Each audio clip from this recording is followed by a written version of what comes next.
नमस्कार बंधुरा अर्पितास किचेने तुम्हारे सकलके स्वागत। आज के रेसिपि एकदम ग्राम्य पद्धतिते माछेर डिमेर बड़ार टक। तो ग्राम्य पद्धतिते किभाबे এই सुंदर रेसिपिटा तैरी करे ताहले देखे नाओ। प्रथमे माछेर डिमगुलोके जलेर मध्य नुन हलुद दिए सेদ্ধ करे निते हबे।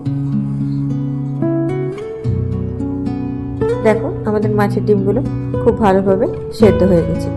एबार एकटा छाकनिर मध्य डिमगुलोके छेके नेब। माछेर डिमगुलो भालोभाबे जल झरे गेले एकटा बाटिर मध्य निये नेब। एबार ओई डिमगुलोर मध्य मिशिये देब बेश खानिकटा बेसन और दिये देब सामान्य परिमाणे लवण। जेहेतु माछेर डिम लवण दिए सेদ্ধ करा आछे तार जोन्नो लवणटा एखाने खूबই सामान्य নিতে হবে।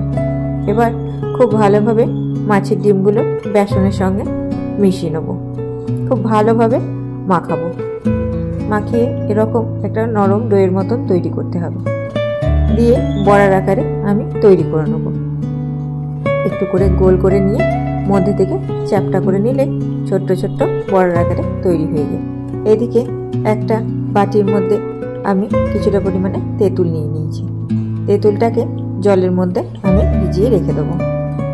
এবার একটা কড়াইয়ের মধ্যে সরষের তেল গরম করে নিয়ে ওর মধ্যে আমি বড়াগুলো ছেড়ে দেবো। বড়াগুলোকে খুব উল্টে পাল্টে হালকা করে ভেজে নেব। খুব কড়া করে ভাজার এখানে দরকার নেই। একটু গায়ে লাল রং ধরে গেলে আমি বড়াগুলোকে তুলে নেব।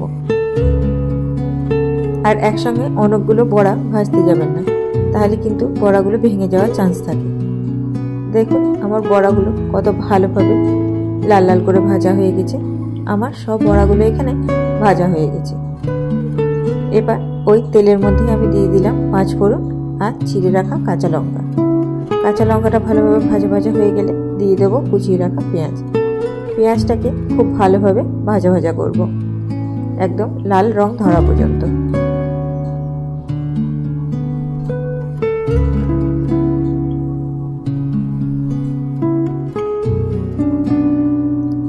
देखो हमारे पेঁয়াজটা खूब ভালোভাবে ভাজা ভাজা হয়ে গেছে। এবার ওর মধ্যে দিয়ে দেব স্বাদ মতো লবণ আর পরিমাণ মতো হলুদ। হলুদ আর লবণটাকে দিয়ে পেঁয়াজের সঙ্গে খুব ভালো করে ভাজবো। এদিকে আমাদের মশলা ভাজতে ভাজতে যে তেঁতুলটা ভিজিয়ে রেখেছিলাম সেই তেঁতুলটাকে খুব ভালোভাবে চটকে তেঁতুলের কাইটা বের করে নেব। আর তেঁতুলের যে বাকি অংশটা সেটাকে ফেলে দেবো। এবার ওই তেঁতুল জলটাকে দিয়ে দেবো আমি মশলার মধ্যে। মশলার মধ্যে তেঁতুল জলটাকে দিয়ে মশলাগুলো খুব ভালোভাবে জলের সঙ্গে মিশিয়ে নিলাম।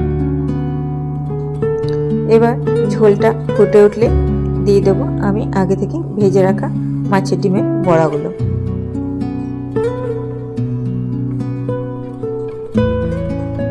এবার খুব অল্প আঁচ করে আমি বড়াগুলোকে ফুটতে দেবো। ব্যাস এ দেখো ঝোল শুকিয়ে আসলে রেডি হয়ে গেল আমাদের মাছের ডিমের বড়ার টক।